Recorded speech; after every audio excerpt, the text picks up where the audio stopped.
Good morning. It's August 6th, and this is your daily brief in science. Here's everything you need to know. The COVID-19 pandemic has left a profound mark on psychological well-being, particularly among specific groups, such as menopausal women who have reported heightened distress during this period. This demographic is just one example of how the pandemic has affected mental health across various populations. Interestingly, amidst these challenges, students transitioning from their third to fourth year in healthcare education have reported a significant increase in confidence regarding their practice readiness. This shift highlights a complex response to the pandemic, where some individuals find a sense of empowerment despite the surrounding difficulties. Research involving over 113,000 COVID-19 patients has revealed concerning cognitive deficits, with an average IQ loss of 3 points noted even among those who experienced mild infections. This data raises questions about the long-term cognitive impacts of the virus, particularly in light of findings from a Norwegian study that indicates memory function degradation can persist for up to 36 months post-infection. Moreover, the pandemic has underscored the crucial role of healthcare assistants, or HCAs, in delivering care during crises, advocating for enhanced support and empowerment of these professionals.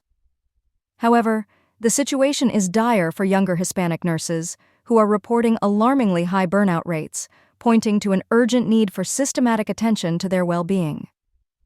As many countries work towards recovery, they continue to grapple with the indirect and long-term effects of the pandemic.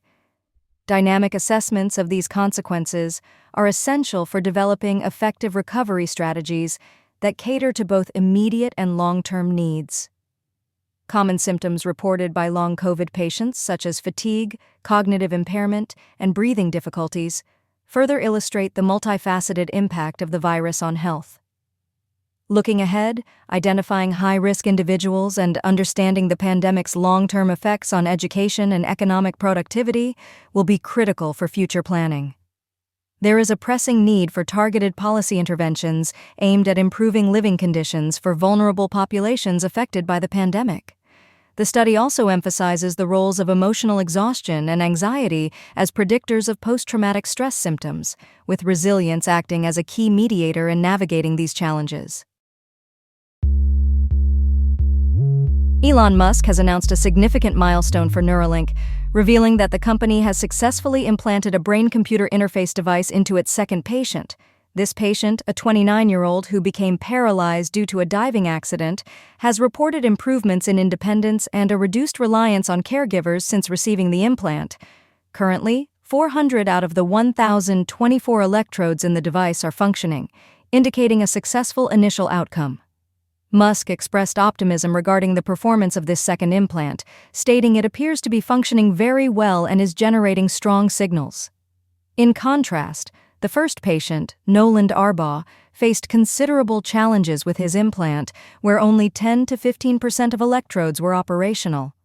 Arbaugh's difficulties stemmed from the implanted wires shifting due to natural brain movement, which decreased the number of functioning electrodes. After Arbaugh's surgery, some electrodes retracted, prompting Neuralink to modify their algorithm to enhance sensitivity and plan for deeper implants in future procedures. Despite these setbacks, the overarching goal of the brain implant is to assist paralyzed individuals in using computers and other devices by translating brain activity into digital commands. Musk has projected that Neuralink could achieve communication speeds of 100 bits per second soon, with aspirations to reach megabit speeds within 5 years. He hopes to implant devices in 8 additional participants by the end of this year, following the positive outcomes observed with the second patient.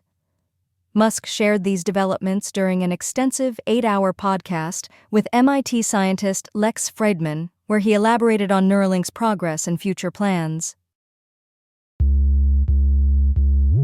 A recent study from France has introduced a new perspective on how the ancient Egyptians might have constructed Pharaoh Djoser's tomb, the oldest pyramid in Egypt. This research, published in PLOS ONE, suggests that a hydraulic lift system could have been used to assist in the construction of the step pyramid, which dates back nearly 4,700 years. The study highlights that this hydraulic system involved controlled water flows within a large shaft, allowing a platform to lift and lower stone blocks to higher levels.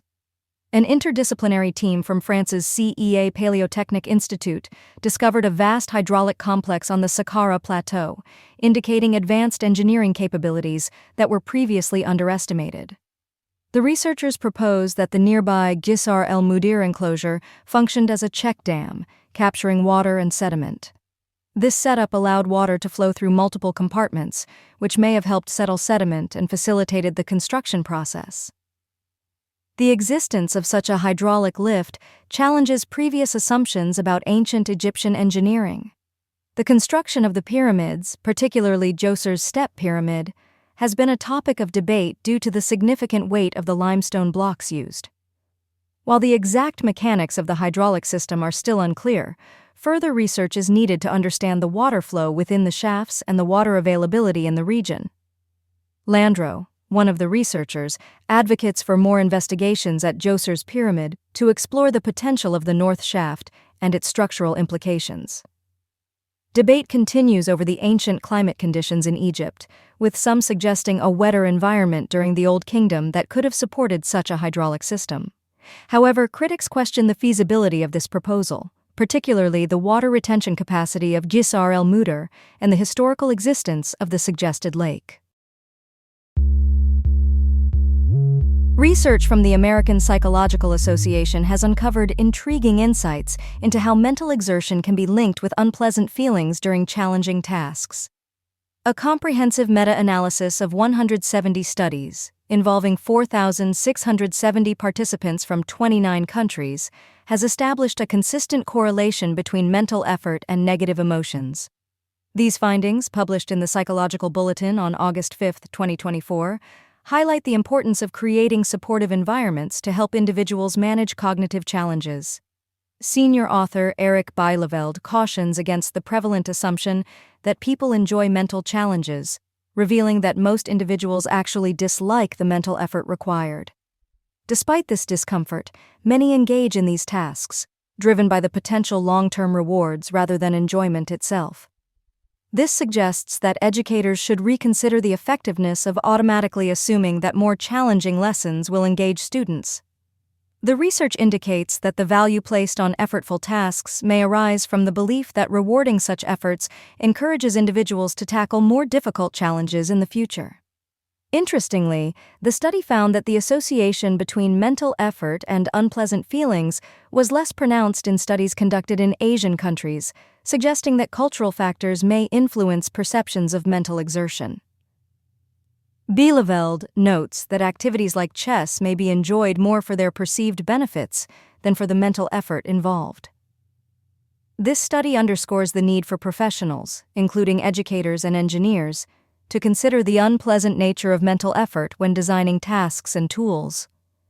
Furthermore, managers are warned that imposing high cognitive demands without adequate support can lead to employee burnout.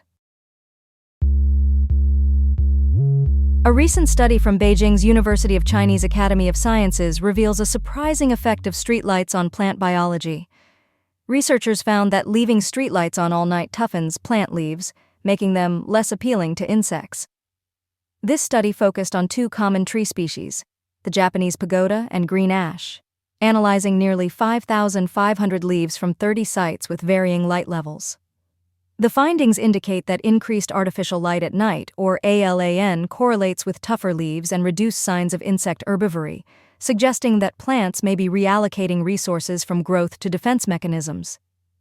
Interestingly, the study showed that Japanese pagoda trees exposed to more artificial light had lower nutrient levels, particularly phosphorus, while green ash trees exhibited higher nitrogen levels but smaller leaves. With over 80% of the global population experiencing light pollution, the implications of ALAN are significant, especially in urban environments. The influence of streetlights extends beyond plants, affecting bird behavior as well. Species like robins and crows are observed foraging and singing at night near artificial light. The decline in herbivorous insects due to tougher leaves raises concerns for urban ecosystems, as these insects play critical roles in pollination and nutrient cycling. To address the negative effects of night lighting, researchers recommend practical measures such as reducing light intensity and utilizing motion sensors to limit unnecessary illumination. The study emphasizes the need for further research on how various plant species respond to artificial light and its broader implications for urban ecosystems. ALAN is increasingly recognized as a pressing environmental issue of the 21st century, particularly impacting urban ecosystems and natural processes. However, the authors caution that the study's findings are limited to 1 city and 2 tree species, which may restrict the generalizability of the results. This study also highlights a global trend of declining insect populations, underscoring the urgent need for further research on the effects of urbanization on insects and ecological processes. This has been your daily brief in science. To read more about these stories, follow the links in the episode bio. You can also subscribe to these updates via email at www.brief.news. For more daily podcasts about the topics you love, visit brief.news/podcasts. Tune in tomorrow. We'll be back with everything you need to know.